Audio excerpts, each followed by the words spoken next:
6 years ago, we have done a smart beard transplant and it was successful.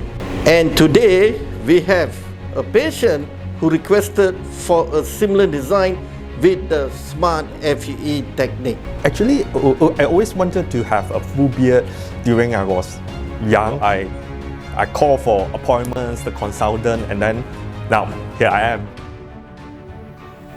Today we're going to review again 2 weeks ago that we have done the smart beard hair transplant. Let's see the progress.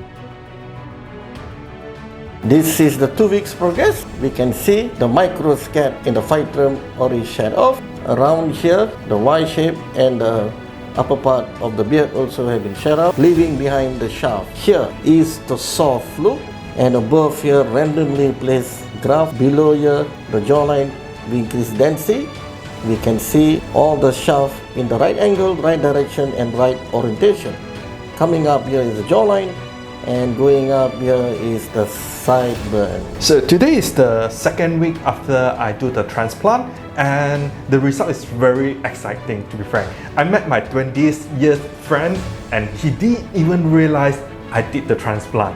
It looked very natural and everything is just in the right place.